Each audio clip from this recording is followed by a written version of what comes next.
Allah ce inna Allah wa mala'ikatahu yusalluna 'alan nabi ya ayyuhallazina amanu sallu alaihi wa sallimu taslima. Suka ce Allah ya ce mu yi ma salati, ya za mu yi ma salati?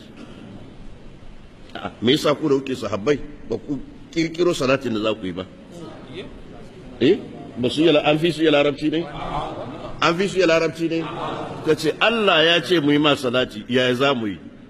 Allah ya ce ku yi salati, salatin da za ku yi ma sai manzo Allah ya koya muku? Me yasa ba ku zabo da kanku ba? To ba haka ake tafiyar ba. Su sun fahimci sirrin shari'a kenan.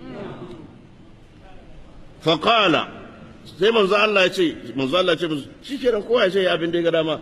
Qulu ku ce اللهم صل على محمد وأزواجه وذريته كما صليت على آل إبراهيم وبارك على محمد وأزواجه وذريته كما باركت على آل إبراهيم إنك حميد مجيد صلى الله عليه وسلم. وإنك المؤمن منزل الله يزابوس دم لمن دنيا da waliyan duniya da masu fasahar duniya ba su isa su hadu su kirkiro kalma da za ta yi albarkar abin da ya fito daga harshen manzon Allah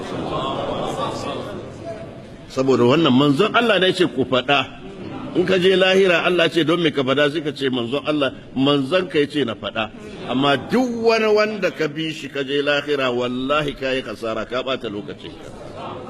Duk masu fasahar duniya da malaman duniya da masu tsoron Allah da masu bid'an da masu sunna da kowa ba wanda ya isa a haɗu a kirkiro abin da zai daidai da kalma ɗaya cikin kalmomin da suka fito daga bakin manzon Allah sallallahu alaihi wasallam.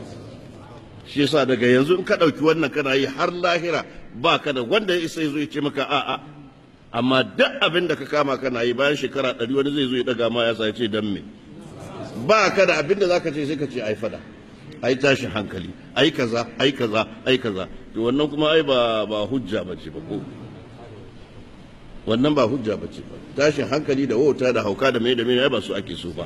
Abinda ake so sunna sak, bid'a sam, tauhidi sak, shirka sam. Ba bid'a ba shirka, sai tauhidi sai sunna. To rayuwarka ta yi albarka kenan duniya da lahira. Ai mun ji sahabban manzon Allah da suka ce Allah ya ce mu yi ma salati, sai suka san cewa wannan salatin da aka ce su yi dinnan shi zai faɗa yadda za su yi, ba su isa su je su kirkiro abin da zai yi ba. Sai suka zo ka tambayi manzon Allah, shi kuma manzon Allah bai ce salati kuma ba laraba bane ba ko ku je ku kirkiro mana.